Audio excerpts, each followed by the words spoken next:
Hoy vamos a hablar de uno de los fashion icons más recordados a lo largo de la historia, María Antonia Josefa Johanna von Habsburg-Lothringen, mejor conocida como María Antonieta. Se le puede identificar como un símbolo de opulencia, de lujo y de frivolidad, en un tiempo de derroche y decadencia en Francia del siglo XVIII. No deja de causarnos admiración la manera en la que se vivía en las épocas pasadas. Vemos películas, nos fascinan las novelas que nos causan un sentimiento romántico y un anhelo soñador. Así como observamos reminiscencias contemporáneas de los estilos visuales que marcaron esta época. Y está genial porque podemos reproducir toda la parte bonita, pero no podemos negar que la gente que realmente vivió esos días no se la pasaba tan bien. Ni siquiera nuestro personaje estelar, María Antonieta, que observaba lo mal que lo pasaban los demás desde un lugar seguro y con comida. Por un tiempo. Pero ¿cómo pasas de ser reina de Francia en el siglo XVIII a tener un destino tan fatídico como este? María Antonieta fue una archiduquesa de Austria y reina consorte de Francia y de Navarra, 15ª y penúltima hija de Francisco I del Sacro Imperio Romano Germánico y de la emperatriz María Teresa I de Austria. Contrajo matrimonio en 1770 a la edad de 14 años con el delfín Luis XVI de Francia. La vida de la pequeña Antoinette básicamente fue moldeada para casarse y formar una alianza entre dos reinos que habían sido enemigos por muchísimo tiempo. De la nueva reina de Francia se esperaba mucho.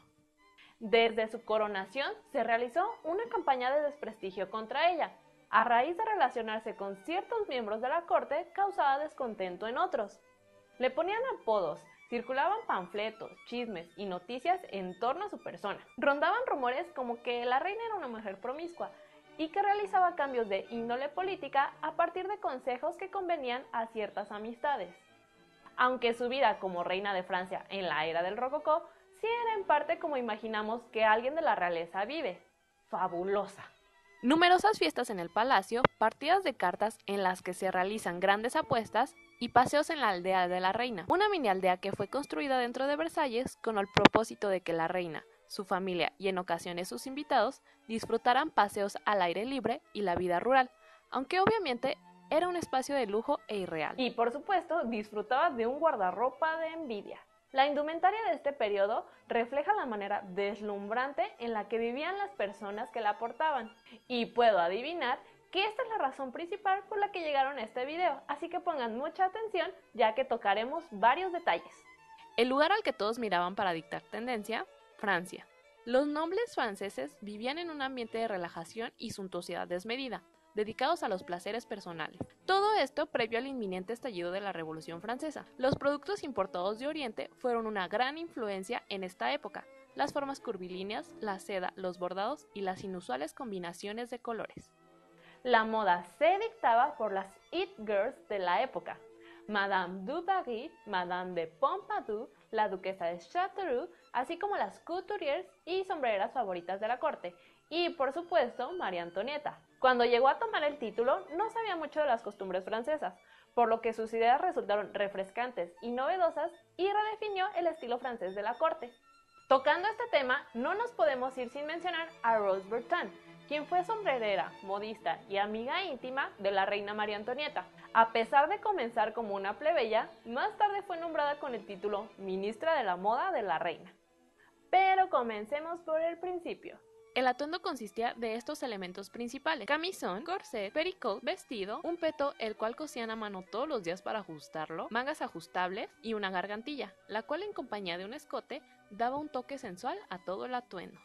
¿Se han preguntado si las formas aparatosas tienen un propósito o un origen? Digo, es la realeza. Tanto lujo es algo que esperábamos ver. Pero este extremo proviene de un pensamiento arraigado a la época. Un sentimiento que se traslada al arte, a la arquitectura y a la filosofía. El sentimiento del hombre sobre la naturaleza, las formas creadas por y para el hombre, y lo alejado a una apariencia natural y orgánica era lo que se consideraba bello. Por eso el propósito de perseguir una apariencia artificial. Durante el avance del siglo, podemos notar diferentes estilos de indumentaria que marcan diferentes temporadas de este, pero podemos observar que en los vestidos el estilo general de un bodice tiende a mantenerse, y lo que más cambia es la forma de la falda. A principios del siglo XVIII, a finales del reinado de Luis XIV, surge un nuevo estilo, el robe volant o vestido flotante. Este consistía en grandes pliegues desde los hombros sobre la falda redonda, aunque debajo de este el cuerpo estaba ajustado por un corsé. También tenemos el robe battant o vestido de la inocencia. Esta es una variación del vestido flotante usado como una prenda de maternidad. El atuendo distinguido del rococó, el cual era un traje de etiqueta para la corte francesa que se utilizó hasta la Revolución. Se caracteriza por su escote cuadrado, un peto triangular que se ajusta con cintas al frente o que era cosido a mano todos los días para fijarlo. Las mangas terminaban a la altura del codo y finalizaban con volantes o encajes. Este detalle es llamado insinuantes. La sobrefalda era cosida al talle y se abría a los lados dejando a la vista la bajofalda, que podía ser del mismo color o de uno distinto. Todo era decorado con frunces, rosetas, flores, encajes, volantes, etc. Este vestido contaba con una capa que llegaba hasta el piso, con elegantes pliegues llamados pliegues Watteau, en honor al pintor Antonin Watteau, quien se dedicaba a capturar escenas románticas de la época. Debajo se usaba un corsé y un panier, el cual comenzó siendo acampanado, pero a medida que avanzaba el siglo se fue ensanchando. Llegaban a medir 1.5 metros de cada lado, por delante y por detrás eran planos. Para la vida cotidiana se usaban miriñaques más pequeños. ¿Pueden observar lo fascinantes que son estos bordados? La gente que los usaba tenía un peculiar hobby relacionado con ellos. Cuando una prenda bordada había sido utilizada ya un par de veces, consideraban un pasatiempo relajante deshacer estos bordados, piedra a piedra. Esta actividad se llama drizzling en inglés y de hecho había sets especiales para realizar esta actividad. Colectaban las piedras preciosas y los materiales finos del bordado para venderlos después, pero como no tenían la necesidad, seguramente solo las guardaban y se olvidaban de ellas. Y había 2 horas de trabajo a quien confeccionó y diseñó estas prendas. En cuanto a la indumentaria masculina, la silueta era muy parecida a la que utilizaban las mujeres. Las casacas estaban forradas con materiales rígidos, lo cual acentuaba la cintura y simulaba caderas anchas. Estas casacas, al igual que la indumentaria femenina, solían estar bordadas con oro, plata, hilos de seda y hasta piedras preciosas, todo en suaves colores pastel. Se utilizaban pantalones a la rodilla, medias y zapatos de tacón bajo con hebilla. Y para completar el look, cuellos de encaje, peluca y tricornio, aunque solían ser un poco más sencillos a los que solían utilizar las mujeres. Hacia mediados del siglo XVIII se suscitaron descubrimientos de las ciudades de Herculano y Pompeya, que habían estado sepultadas debido a la erupción del volcán Vesubio, el cual desencadenó una fascinación por la antigüedad clásica, influenciando tanto al arte como a la moda.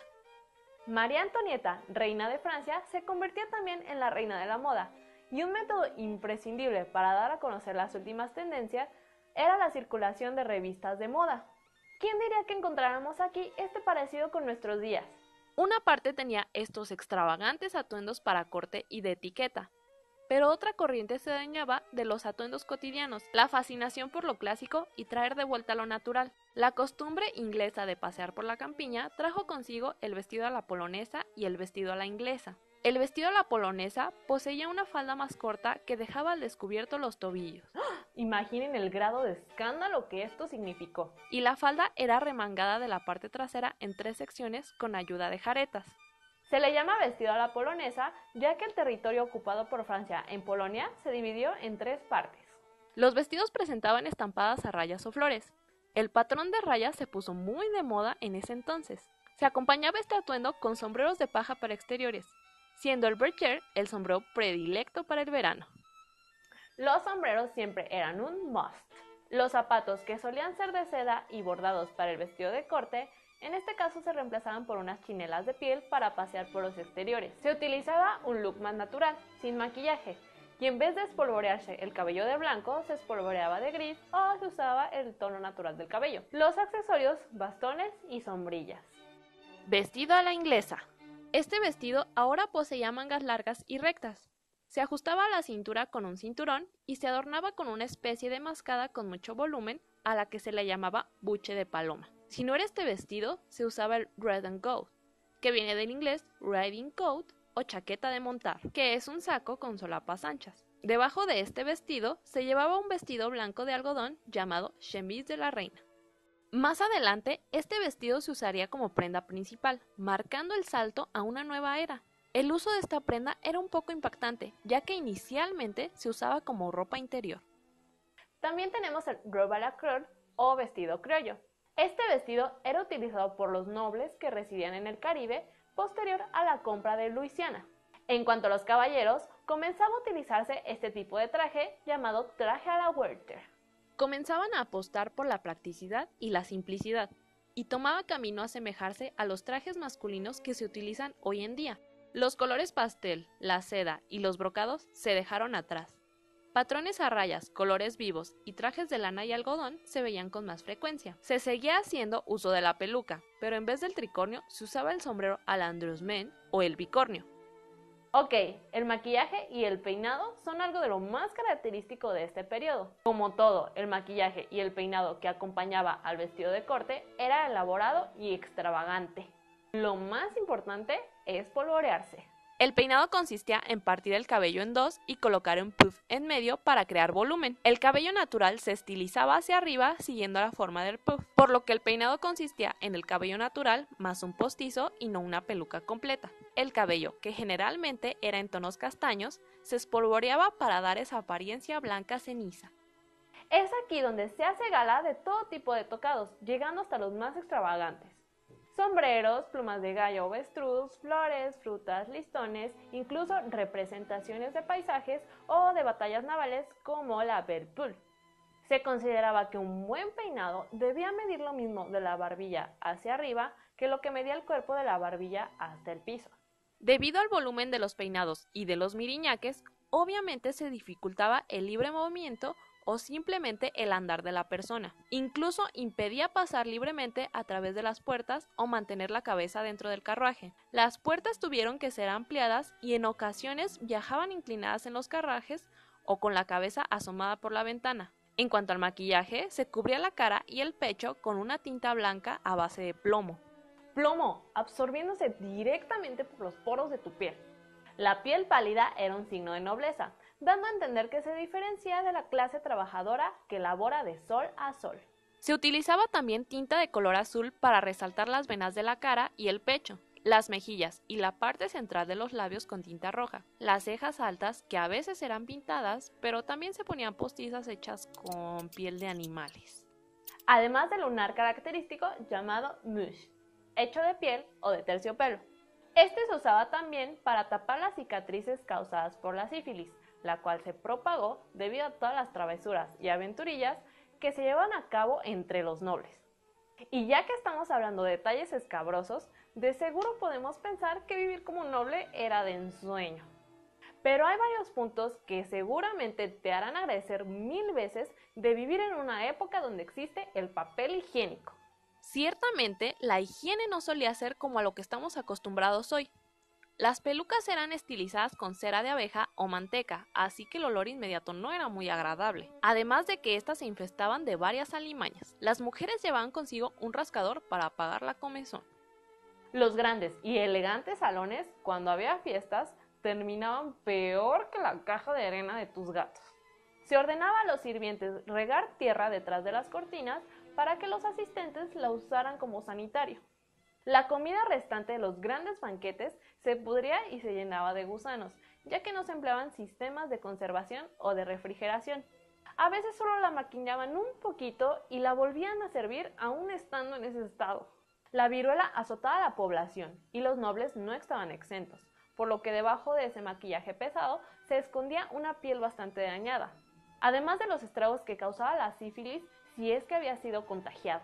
La ingestión de azúcares y la nula salud dental desencadenaba un deterioro rápido de los dientes, por lo que los más pudientes se hacían dentaduras postizas y los más pobres vendían sus dientes. Las dentaduras postizas no eran sintéticas, eran dientes que habían pertenecido a otra persona. A veces alguien vivo al que dolorosamente le habían extraído los dientes o de algún ser cercano que había fallecido y le habían quitado la dentadura para usarla o venderla. La parte bonita tampoco duró para siempre para la aristocracia ni para los que estaban hasta arriba en los puestos nobles. La miseria azotaba a la población, solo unos pocos vivían los excesos, los demás luchaban para sobrevivir. Luis XVI y María Antonieta no resultaron ser los gobernantes ideales.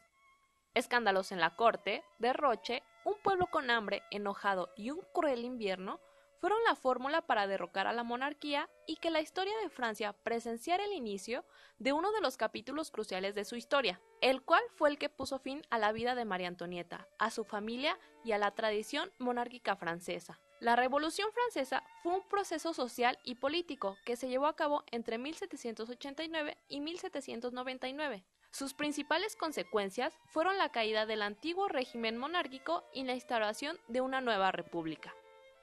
Las fuerzas revolucionarias deciden tener a Luis XVI bajo estricta vigilancia, ya que no respetaba las decisiones de la nueva república monárquica. Y para tenerlo controlado, deciden llevarlo como prisionero junto con su familia al Palacio de las Tullerías. Austria y las fuerzas revolucionarias de Francia entraron en un conflicto armado, ya que Austria exigía la liberación de la familia real.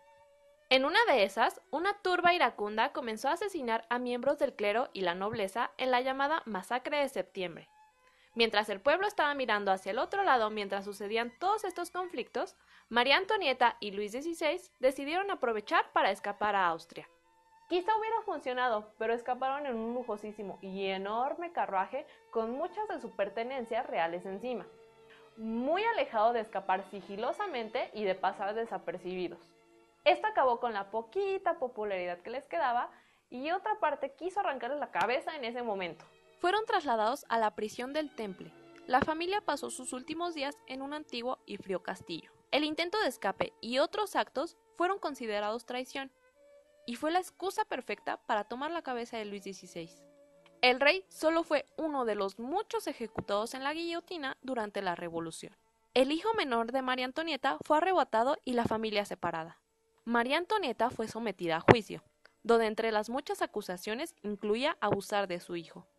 Pero puede que fuera una trampa. Quisieran firmar al niño para hacer la declaración para aumentar la difamación hacia ella, así como todos los rumores que se crearon alrededor de su vida en la corte.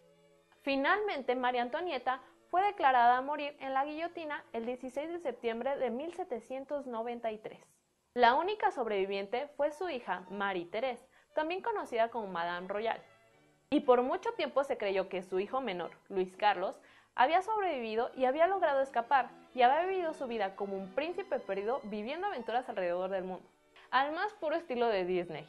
Es complicado juzgar a un personaje histórico de manera polarizada, que si María Antonieta vivía frívolamente a costa del pueblo que moría de hambre y de enfermedad, o que si fue blanco de los revolucionarios. Su destino fue en parte consecuencias de acontecimientos que se llevaron a cabo incluso antes de que ella llegara al trono. Aspectos como su actitud y malas decisiones solo la encaminaron más al destino que le deparaba. Ella fue criada para ser reina de Francia, en este contexto de vida opulente y romántica. Y el romanticismo mismo por este periodo es lo que hace que lo veamos con añoranza, que se ha tomado como inspiración para diferentes recreaciones contemporáneas. Simplemente, cualquier periodo tiene sus pros y sus contras, y este en particular es muy rico en estética. La forma en que la indumentaria evolucionó fue un claro reflejo de la situación política y social. Pasamos de esta apariencia suntuosa, que desafiaba las formas y el cuerpo, a un estilo natural, sencillo y clásico. El siglo terminó junto con la Revolución Francesa y comenzó con el primer imperio napoleónico. Un vestido que daba una apariencia desnuda, sin maquillaje, sin corset y el cabello al natural, un cambio muy drástico después de la estética ornamentada del rococó. Además de las influencias clásicas a partir del descubrimiento de las ciudades de Herculano y Pompeya. Daban a entender que las costumbres del antiguo régimen habían quedado atrás y que ahora todo era diferente. En vez de la reina María Antonieta como reina del estilo, tenemos a Joséphine Bonaparte y su estilo clásico. Aunque no sería la última vez que se verían este tipo de estructuras en la indumentaria. Al mundo le faltaba mucho por pasar.